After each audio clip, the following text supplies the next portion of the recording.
live, and I don't get that morality from God. And I said I didn't think she got it either. Right, and additionally, although it was a man of God, right? It was Martin Luther who authored the tract, this infamous, anti-Semitic tract, that was very influential upon just about all modern anti-Semitic thinking today. Yeah, right? I mean, 9/11 was done for God, so yeah. I mean, God inspires a lot of crazy things too, the belief in God, and I mean, if we're just going to have a pissing contest about who can do more harm, I would put religion up to atheism any day, and I think we would win hands down. But the point is, it's not really this. I think this whole, who has the bigger body count issue is a huge red herring. It's brought up. It is. It's brought up by clowns like Dinesh D'Souza and guys like that to put atheists on the defensive. We don't even need to say things like you just said, right? Right. The point is that atheism is not a belief. It is a form of disbelief. It is a statement of disbelief pertaining to a particular question, which is, do deities exist? Does anything called a God exist? Our answer is no, we don't believe that anything like that does. So that's what atheism means. People don't perform acts based upon what they don't believe. They perform acts based upon what they do believe, right? Hitler's racial purity ideas and his megalomania, all of these were ideas that he did believe, right? Stalin's megalomania and his thirst for power those were things that he did believe, right? He had this vision for what he wanted the Soviet Union to be, right? Which was just dictatorship with him at the top. We're getting some odd sounds, so I'm going to put you on hold while you work out whatever that is. So, yeah, you don't say, because I don't believe in unicorns, I will defecate on the sidewalk, right? I mean, there's no logical link from I don't believe a thing, therefore I can do a thing. You act based upon a conviction, not a lack thereof. Yeah, and I would additionally say that, yes, law does keep you in line, but it's also important to remember that we are social animals. Not all animals are social. So, for example, it would be much harder to train a pet snake than a pet dog. Or, it's something that is not a social animal, doesn't react or respond as well to social pressure because it doesn't have those same inherent tendencies toward empathy and toward, like, understanding others in the society. Social animals are defined by how well they relate to others of their group. Humans are very good at that. Dogs are very good at that. Some other animals, or lions, would be very good at that. If you can cooperate with other members of your society and you are a social animal, you survive better in that society, so the welfare of the society becomes paramount to your own survival, and so it's kind of in a whole interconnected thing. It benefits me, it benefits others, it benefits the whole society. You can't take morals out of a social context. I mean, if you look at some uninhabited planet like Mars, if a rock falls onto another rock on Mars and breaks that rock, has the big rock done an immoral thing? Well, no, it's just there's no morality outside of a social context. So, so that's why then the notion of absolute morality that a lot of Christian fundamentalists latch onto is a little bit bogus, because without a specific social species to apply these rules to, it has no application. Well, the other thing is religion doesn't offer an objective morality, because if you ask a Christian, is genocide okay? They'll say no, and you show them genocide in the Old Testament, they'll say, well, back then it was okay.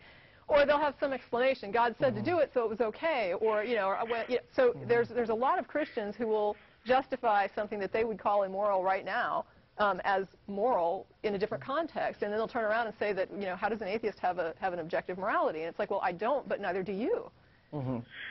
It kind of comes back to the thing I heard early on a different show. You guys said that just because God says it's good doesn't mean it's good. It is like a Euthyphro's, I forget. Euthyphro's dilemma, yeah. Yeah, that's it. It kind of comes back to that. Which came first, God or the moral precept? Yeah. So, all right. Well, so hopefully that's something to feed back to your mom a bit with. And also, I just wanted to thank you guys for the show, because it helped me stop being an irrational atheist and just saying, oh, there's no God and I hate God and religion is this really bad thing and I'm not just going to pay attention to it. And your show helped me, it helped me become a skeptic and not just take things for granted just because somebody tells me that they're true.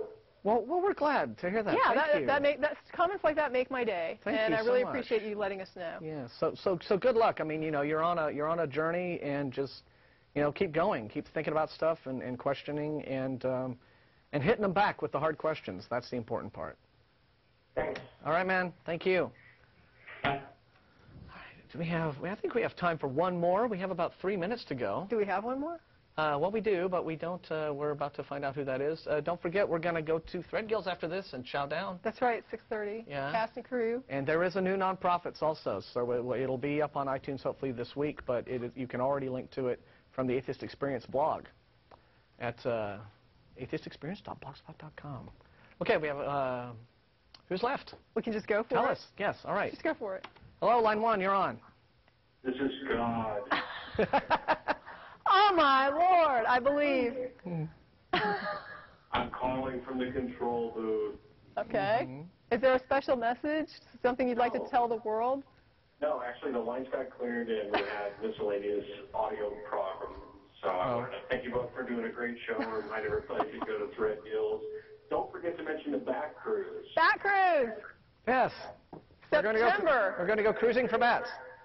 See, we're feeding back now. It sounds like some strange, trippy, psychedelic There's thing. information about the Bat Cruise at the ACA website. Go check it out and come if you can. It's a load of fun. Mm-hmm. I mean, if you're going to have us feeding back like this, well, you should turn us purple again or something. Make it really psychedelic. The purple thing was good. I never looked better. No, that was terrific. Well, what next? We are dead in the water. No, we're just. This has been a good show, Tracy.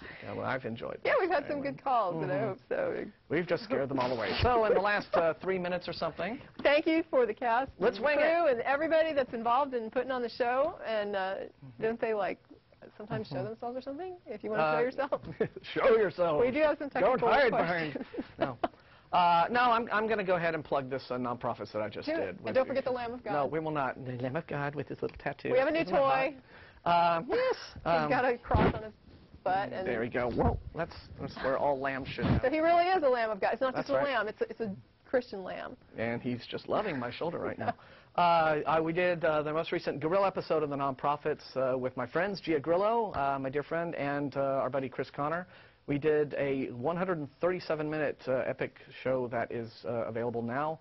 A couple of weeks ago, Russell Glasser and Lene did a show also. These are just ones that we've decided, hey, wait a minute, we can just pick up a mic and start recording ourselves. There you go. While the biweekly nonprofits program is still on hold, and Matt is moving, and all kinds of stuff is going on. And another announcement, Texas Free Thought Convention in October. Okay. Throw that in. There's that. So go to that and think freely and stuff. So yeah, go to our blog and download that, and then feedback on it. They'll let us know what you think. And just to plug Gia, she's the one that was featured on the blog. She was, yeah. Interrupting some street preachers who were assaulting people, just Yeah. verbally, on benches in the park, just going and pushing religion, and she decided to step up and question them in front of their target. So that was kind of a fun thing, and we blogged a She little bit is about made that. of awesome in all its forms. All righty. So, We need to anyway. wrap, it says, so we're going to be wrapping up. Yeah, that's it. Thank you to all those people whose names are up there now. There they are. Our folks. Hey. Okay, and they're Good all job. dressed. It's amazing. They're usually. They're naked normally. Yeah, they don't manage to get dressed in time for that shot again, because it's like, oh, we're on. So, all right, next week it's 666. Thanks for watching. So join all of us sinners and heathens and stuff. And the full version of Listen to Reason There you is go. available for download. Brian Steeksma finished that out, and it's a big proggy epic, so We're done. go jam to that. Tracy! Martin.